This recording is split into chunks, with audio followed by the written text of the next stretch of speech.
விருச்சிக ராசிக்காரர்களுக்கு இந்த மாதம் வந்து 7ஆம் இடத்திலிருந்து குரு பார்த்து கொண்டிருக்கின்ற ஒரு தன்மை, ராசியை பார்த்து கொண்டிருக்கின்ற குரு 8ஆம் இடத்திற்கு மாறப்போகிறார். இது என்னங்கய்யா நல்லதுகளை செய்யுமா அப்படின்னு பார்த்தா, குரு எப்போவுமே உங்களுக்கு தீமையை செய்யக்கூடிய ஒரு கிரகம் கிடையாது. ஏன்னா உங்களுடைய ராசிக்கு மிகப்பெரிய யோகாதிபதி குரு 8இல் மறைகிறார்னா என்ன பண்ணுவார்? எதிர்பாராத அதிர்ஷ்டங்கள், எதிர்பாராத தனலாபங்கள் போன்ற அமைப்புகளை தருவார். கடந்த காலத்தில் பங்குச்சந்தை போன்ற அமைப்புகள், யூக அமைப்புகள், நெட்டில் இப்படி காசை விட்டுட்டேன், அப்படி காசை விட்டுட்டேன், ஒருத்தன் ஏமாத்திட்டான், ஒருத்தனை நம்பினேன், அது ஆகிப்போச்சு இதாகிப்போச்சு என்கின்ற நிலைமையில் இருக்கக்கூடிய அத்தனை பேருக்குமே இழந்த பணத்தை திரும்ப பெறக்கூடிய அமைப்புகள் மே மாதம் 15ஆம் தேதிக்கு பிறகு கண்டிப்பாக வருகிறது.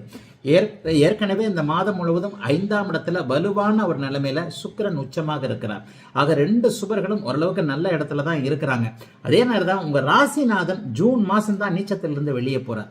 ராசிநாதனை பார்த்தீங்கன்னா 9ஆம் இடத்துல நீச்சம் என்கின்ற அமைப்புல தான் இருக்கிறார். ஆக என்னதான் இருந்தாலும் எல்லாம் சரிதாங்க, இங்க ஒன்றும் நடக்கலையே என்கின்ற மாதிரியான எண்ணங்கள் தான் விருச்சிக ராசிக்காரர்களுக்கு இருக்கும். ஏன்னா ராசிநாதன் என்பவன் தான் உயிர். ராசிநாதன் பலவீனமாக இருக்கக்கூடிய இந்த அமைப்புல நம்ம எல்லா பக்கத்திலையும் நம்ம கையை போட்டு கட்டின மாதிரி அங்கே போக முடியாதபடி ஒரு தோற்றங்கள் இருக்கும். ஆயினும் முயற்சிகள் பலிக்கக்கூடிய நல்ல மாதமாகவே இந்த மாதம் சர்வ நிச்சயமாக அமைஞ்சிருக்குங்க. பெரிய சோதனைகள்லாம் அந்த அளவுக்கு எதுவுமே இருக்காது. ராகு கேதுக்களுடைய இயக்கம் கூட 10ஆம் இடத்திற்கும் 4ஆம் இடத்திற்கும் வந்தாலும் கூட அவர்களுடைய அந்த மே மாதம் 18ஆம் தேதிக்கு பிறகு நடக்க இருக்கின்ற அமைப்பு பெரிய கெடுதல்களை செய்யாது. அதாவது சாதகமான இடத்திற்கு அவர்கள் ராகு கேதுக்கள் வரவில்லை என்றாலும் கூட சோதனைகளை தரக்கூடிய அமைப்பிற்கு வரல. ஆகவே எல்லாம் படிப்படியாக முன்னேற்றத்தை தரக்கூடிய அமைப்புகள் உண்டு. இந்த மாதத்துல என்ன, வெளிநாடு போகணும், வெளிமாநிலம் போகணும், தூர இடங்களில் போய் செட்டில் ஆகணும், அங்கே போகணும் இங்கே போகணுன்ற மாதிரியான எண்ணங்கள் இருக்கக்கூடியவர்களுக்கு அதற்கான பலிதங்கள் ஏற்படும். ஏற்கனவே வெளிநாடு, வடக்கு மாநிலங்கள் இருக்கக்கூடியவர்கள், மேற்கு திசையில் இருக்கக்கூடியவர்கள் எல்லாருக்குமே இருக்கின்ற இடங்கள்ல செட்டில் ஆகக்கூடிய சில அமைப்புகள் நடக்கும். இனிமே வந்து திரும்பியெல்லாம் இந்தியாவுக்கு போக முடியாது, தமிழ்நாட்டுக்கு போக முடியாது, இங்கேயே நம்ம வேலையை பார்க்க வேண்டியதுதான், இன்னும் சில வருஷங்களுக்கு நம்ம இங்கே தான் இருக்கணுன்ற மாதிரியான எண்ணங்களை 8ஆம் இடத்தில் இருக்கக்கூடிய குரு 12ஆம் இடத்தை பார்க்கின்ற காரணத்தினால கண்டிப்பாக செய்வார். அதிகம் செலவுகள் வரும். செலவுகள் வந்தாலும் கூட 2ஆம் இடத்தை குரு பகவான் பார்க்க போகிறார்.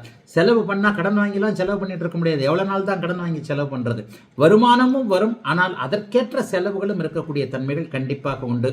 ஆகவே ஒரு நிலையில எல்லா அமைப்புகள்லையும் கொஞ்சம் பார்த்து நிதானமாக கவனமாகவும் இருக்கணும்னு சொல்லுவேன். ஏன்னா 8ஆம் இடத்து குரு சில நேரங்களில் வந்து ஒரு அபரிதமான ஒரு இந்த அமைப்பையும் கொடுப்பார். எந்த அமைப்பு கொடுப்பார்? அதாவது செலவு அமைப்புகளையும் ஏராளமாக கொடுக்கக்கூடிய தன்மைகள் உண்டு. அதை தவிர்த்து வேற எந்த பெரிய சோதனைகள் எதுவும் இல்லாத நல்ல வாரமாகவே அமைந்திருக்கிறது இந்த மே மாதம் எல்லா விருச்சிக ராசிக்காரர்களுக்கும்.